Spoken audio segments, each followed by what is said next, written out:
ஈரோட்டில் மறைந்த முன்னாள் முதலமைச்சர் கருணாநிதியின் 100வது பிறந்த நாளையொட்டி அவரின் உருவப்படத்தை நாவினால் வரைந்து ஓவிய ஆசிரியர் ஒருவர் அசத்தியுள்ளார்.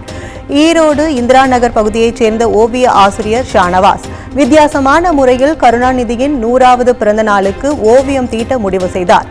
அதன்படி வெள்ளை பலகையில் கைகளை பயன்படுத்தாமல் வெறும் நாக்கை வைத்தே கருணாநிதியின் முழு உருவப்படத்தை வரைந்துள்ளார். ஓவிய ஆசிரியரின் இந்த புதிய முயற்சி பாராட்டுகளை பெற்றுள்ளது.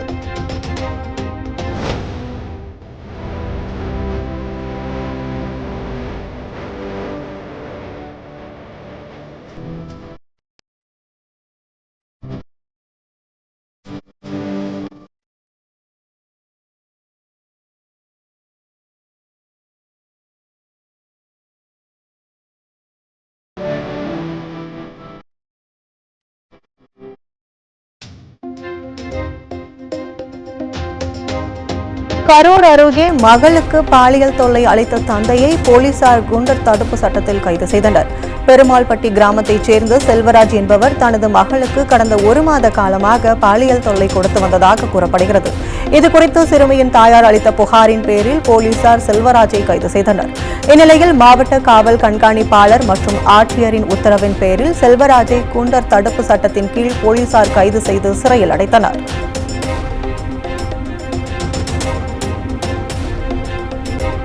கடையநல்லூர் பேருந்து நிலைய கட்டிடம் மீது ஏறி நின்று தற்கொலை மிரட்டல் விடுத்த போதை ஆசாமியால் பரபரப்பு ஏற்பட்டது.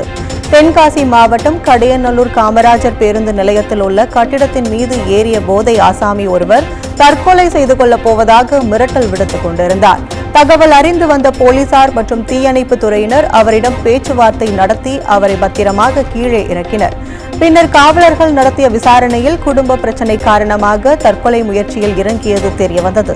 தொடர்ந்து அவருக்கு அறிவுரை கூறி அனுப்பி வைத்தனர். இந்த சம்பவத்தால் அப்பகுதியில் பரபரப்பு ஏற்பட்டது.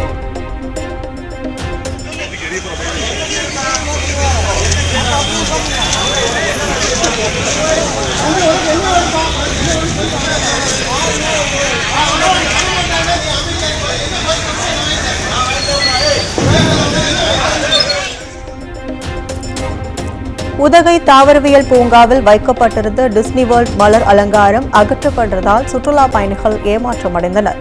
உதகையில் ஆண்டுதோறும் ஏப்ரல் மே மாதங்களில் சுற்றுலா பயணிகளை மகிழ்விக்கும் பொருட்டு மலர் கண்காட்சி நடத்தப்பட்டு வருகிறது. இந்த மலர் கண்காட்சியில் இம்முறை டிஸ்னி வேர்ல்ட் மலர் அலங்காரம் அமைக்கப்பட்டது. இதையடுத்து மழை மற்றும் வெயில் காரணமாக மலர் அலங்காரங்களில் வைக்கப்பட்டிருந்த ரோஜா மற்றும் கார்னேசன் மலர்கள் அழுகி உதிர துவங்கின. இதனால் அனைத்து மலர் அலங்காரங்களையும் பூங்கா நிர்வாகம் அகற்றியுள்ளது.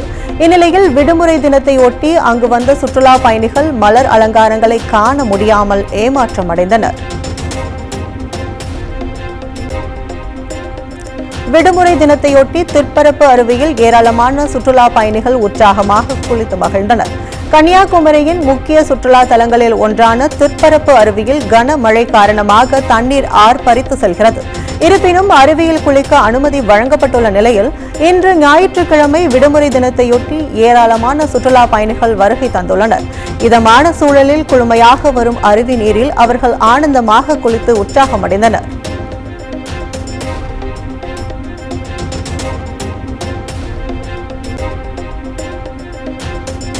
காஞ்சிபுரம் அருகே முறையாக குடிநீர் விநியோகம் செய்யாத மாவட்ட நிர்வாகத்தை கண்டித்து பொதுமக்கள் சாலை மறியலில் ஈடுபட்டனர். புஞ்சை அரசந்தாங்கல் பகுதியில் கடந்த சில நாட்களாக முறையாக குடிநீர் விநியோகம் வழங்கப்படவில்லை என்று கூறப்படுகிறது. இதுகுறித்து ஊராட்சி மற்றும் மாவட்ட நிர்வாகத்திடம் கிராம மக்கள் பல முறை புகார் அளித்துள்ளனர். இந்நிலையில் புகார் குறித்து எந்தவித நடவடிக்கையும் எடுக்காததால் கோபமடைந்த கிராம மக்கள் காலி குடங்களுடன் சாலை மறியலில் ஈடுபட்டனர். இதனால் அப்பகுதியில் சுமார் 2 மணி நேரம் போக்குவரத்து பாதிப்பு ஏற்பட்டது.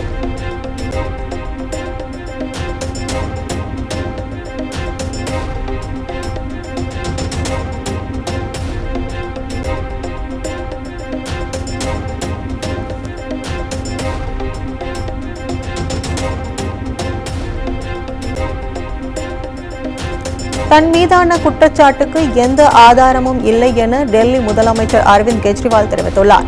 இடைக்கால ஜாமீன் நிறைவடைந்து திகார் சிறையில் சரணடைவதற்கு முன்பு கட்சி அலுவலகத்தில் அரவிந்த் கெஜ்ரிவால் செய்தியாளர்களை சந்தித்தார். அப்போது தேர்தல் பிரச்சாரம் செய்வதற்காக 21 நாட்கள் இடைக்கால ஜாமீன் வழங்கிய உச்சநீதிமன்றத்திற்கு நன்றி தெரிவித்த அவர் 21 நாட்களில் ஒரு நிமிடத்தை கூட வீணடிக்கவில்லை என குறிப்பிட்டார். தன் மீதான குற்றச்சாட்டுகளுக்கு ஆதாரம் இல்லை என்றும் சர்வ அதிகாரத்திற்கு எதிராக குரல் எழுப்பியதால் தான் சிறையில் அடைக்கப்பட்டு உள்ளதாகவும் கூறினார். மேலும் மக்களவைத் தேர்தல் தொடர்பாக வெளிவந்துள்ள கருத்து கணிப்புகள் அனைத்தும் போலியானவை என்றும் அவர் தெரிவித்தார்.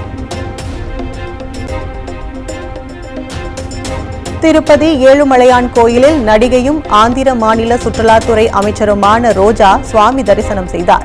பின்னர் கோயில் ரங்கநாயக மண்டபத்தில் வேத பண்டிதர்கள் ஆசீர்வாதம் வழங்க கோயில் அதிகாரிகள் தீர்த்த பிரசாதங்கள் வழங்கி கௌரவித்தனர்.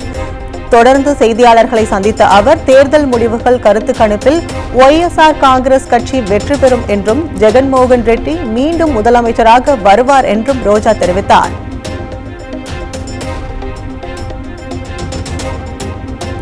தற்போது வெளியிடப்பட்டுள்ளது கருத்து கணிப்புகள் அல்ல, பிரதமர் மோடியின் கணிப்புகள் என காங்கிரசின் மூத்த தலைவர் ராகுல் காந்தி விமர்சனம் செய்துள்ளார். டெல்லியில் ராகுல் காந்தி மல்லிகார்ஜுன கார்கே தலைமையில் பேச்சுவார்த்தை நடைபெற்றது. அதில் தேர்தல் முடிவுகள் வெளியிடப்படும் நாளில் எப்படியான முடிவுகள் இருக்கும், என்ன மாதிரியான தயார் நிலையில் கட்சி இருக்க வேண்டும் என்பது குறித்து கூட்டணி கட்சியினருடன் பேச்சுவார்த்தை நடத்தினர். முன்னதாக தேர்தலுக்கு பிந்தைய கருத்து கணிப்புகள் பாஜகவுக்கு சாதகமாக வெளிவந்துள்ளதும் கூட்டத்தில் விவாதிக்கப்பட்டதாக தெரிகிறது. கூட்டம் முடிவடைந்ததும் செய்தியாளர்களை சந்தித்த ராகுல் காந்தி தற்போது வெளியிடப்பட்டுள்ளது கருத்து கணிப்புகள் அல்ல, பிரதமர் மோடியின் கணிப்புகள் என கடுமையாக சாடினார். மேலும் காங்கிரஸ் கூட்டணி எவ்வளவு இடங்களில் வெல்லும் என்ற கேள்விக்கு பதிலளித்த அவர் சித்து மூஸ்வாலாவின் 295 பாடல்களை கேட்டு இருக்கிறீர்களா என மறைமுகமாக பதில் அளித்து சென்றார்.